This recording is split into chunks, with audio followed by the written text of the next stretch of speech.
All right, so the first question I have for you is, what is happening in Israel? Right now, as you know, Israel is besieging, bombarding Gaza. You might have seen the videos on social media.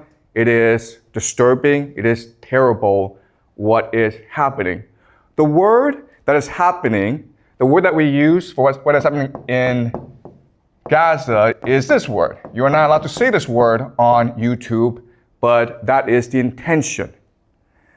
What I will argue, though, is that the truth is far more disturbing than this. What is really happening in Gaza is a ritual sacrifice. And this happens quite often in human history. If you go back and you look at the real history of humanity, this happens quite often. Some of the most famous examples are the Aztecs. We've dug up temples of the Aztecs, and inside the temples are thousands and thousands of human skulls. So before they went to war, they practiced human sacrifice. They would commit mass murder of their enemies in public. So the Aztecs were really famous for this. The Phoenicians, specifically the Carthaginians, we will discuss them later this semester, but the Phoenicians were also famous for a particular type of sacrifice, which is child sacrifice.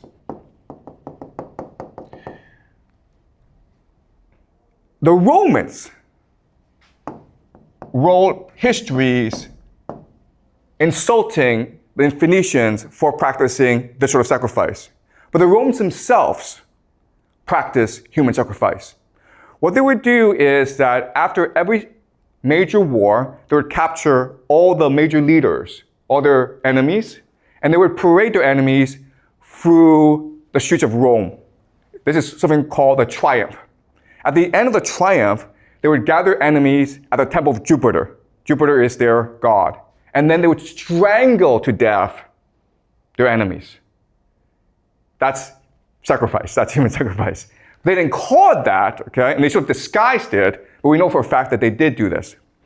So the question for us is, why is it that this happens? Why do the Aztecs do it? Why do the Phoenicians do it? Why do the Romans do it? And why is it today the Israelis do it in Gaza? And remember, okay, what the Israelis are doing is quite horrific because it is really this sort of sacrifice. Why? Because 47%, almost half of the population of Gaza is under 18 years old. So the majority of people who are getting killed are in fact children. What is most striking or blatant about what's happening in Gaza is that we can all see it for ourselves. And it's almost as though the Israelis want us to see it and want us to hate them. Right? You can see all over the world, popular opinion is turning against Israel. You have these popular protests all around the world protesting what is happening in Palestine. If they really want to do this, right, there are actually much more effective ways of doing this. For example, you could just poison their water. Or you could poison the air so that everyone in Gaza gets a fast cancer, right? We have the technology to do this. So Israel could do it this secretly and no one would talk about it. And in 20 years' time, 30 years' time, the population of Gaza would all be gone. It would be a very secret, right?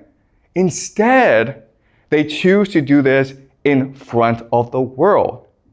And my argument to you is that this is intentional. They want the world to hate them. Because by doing this, they create the ultimate taboo, right? We find this disgusting and contemptuous, so the entire world will unite against Israel. But guess what? That's what their religion wants. In the extreme form of Jewish eschatology, or their religion, they believe that at the end of the world, Israel will fight the entire world and God will help Israel triumph in the end. So what's really happening in Gaza is that there are extremists within the Israel government who want to accelerate the process of the end of the world, where Israel will face the world. And if you think about it, the entire idea of this ritual sacrifice is to unite the Israeli population. And what's extremely disturbing and horrifying about it is that this works. Why? Well, let's use an analogy, okay? The analogy is this. In Chinese history, the most popular military stratagem is to fight with a river behind your back. You guys have heard of this strategy, right? Where, okay, an army is losing, okay? It's being scattered by the enemy. So what the general does is forces the army to retreat to a river. And now with the river blocking your escape, you have a choice. You can either drown in the river or you can fight to the death. And most soldiers will choose to fight to the death. And so at this point, the soldiers are unified, they're galvanized, they're energized, and then they find a surge of energy to go and destroy their enemy. Okay, this is the most popular military stratagem in ancient Chinese history, and guess what? It's the same as Israel doing this right now in Gaza. It's the same logic. Yes, you have a question? So what is the river for the Israel? Yeah, that's a good question. What's a river right here, right? The river is a taboo, right? What's the worst thing you can do in modern society? Killing children, guys, right? So there's no exit for Israel. You either go all the way or the world comes and destroys you anyway. And in fact, what's really interesting is that if you go online, you will see Israelis go around the world and causing trouble everywhere. They're going to start fights. They shout death to the Arabs on public buses in the Western world. It's intentional. They want to unite themselves by dividing the world, by angering the world. Okay? Does that make sense? All right. So this is all very disturbing, and I want to slowly unpack, reveal to you how this works. Okay? So to do this, what I'm going to do is I'm going to use a thought experiment. The thought experiment is this. Let's just say that there's an island. We don't know where the island is, but it's an island.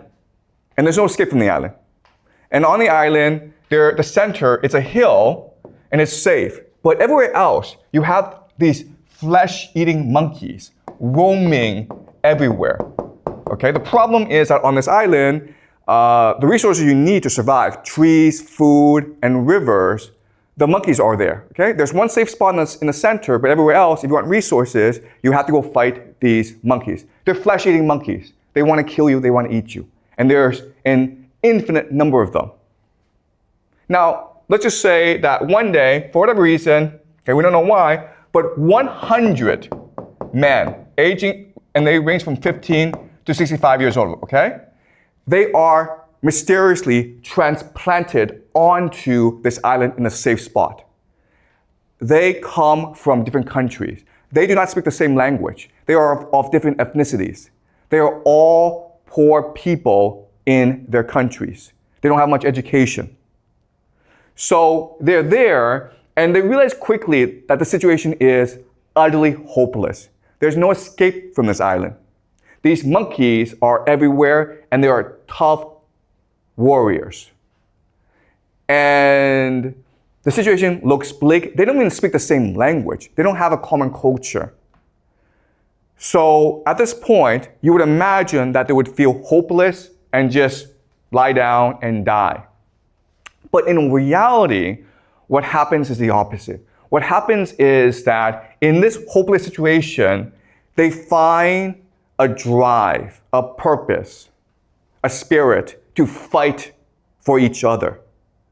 And what will happen really quickly, okay, and this is really interesting, is the first thing that they will do is they will develop a common language.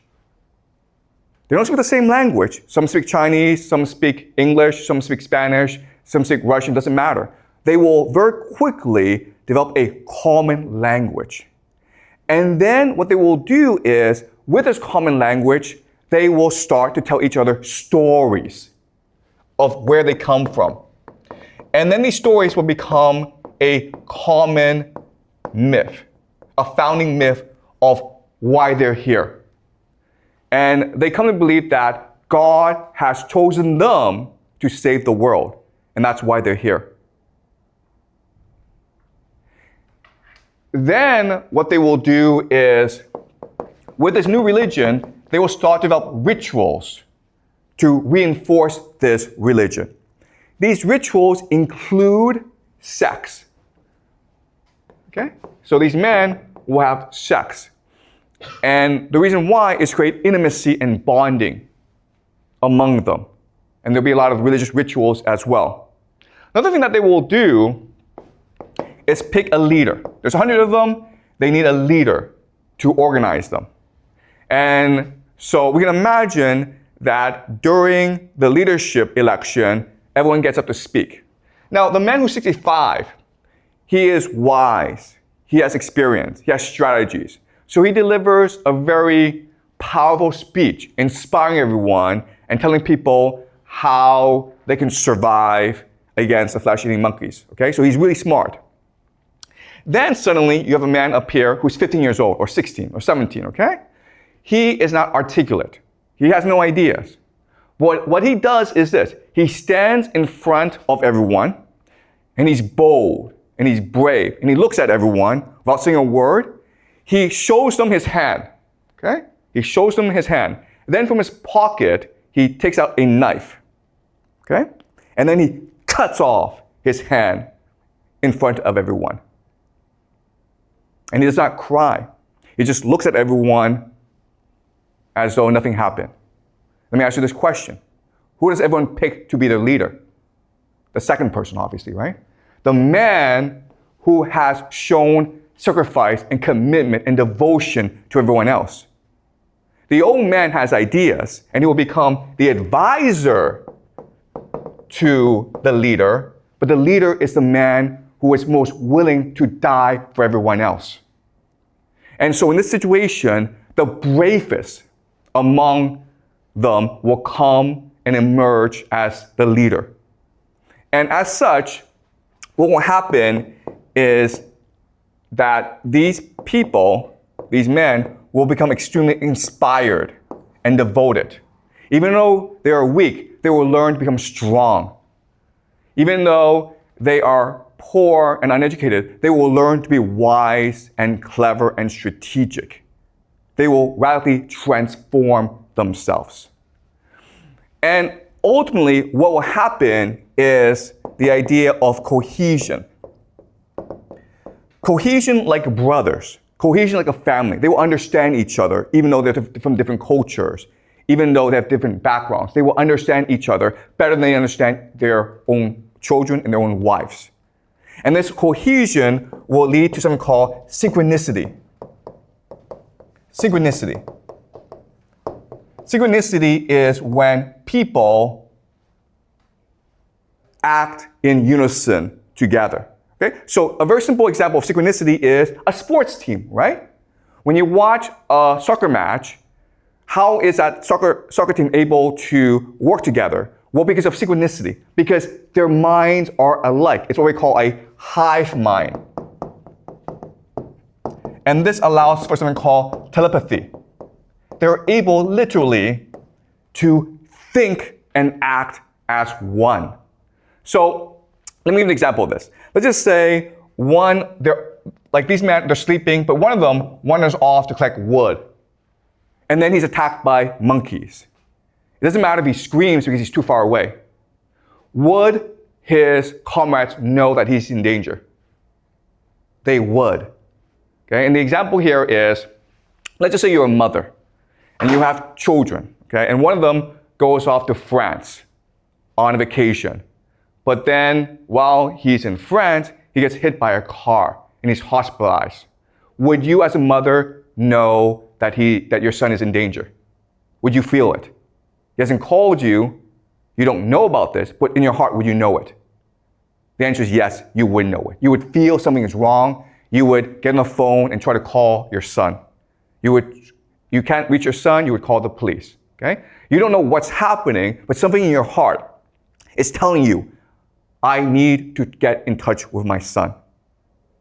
Okay, and that's how the hive mind works. That's how synchronicity works. Let's look at another example. Let's just say that one day, there's 10 of you and you're all collecting wood. And then suddenly you're attacked by 100 flesh-eating monkeys. There's a bridge that you've created, okay? It's a rope bridge. 9 get across the bridge, all right? But you're the last person, okay?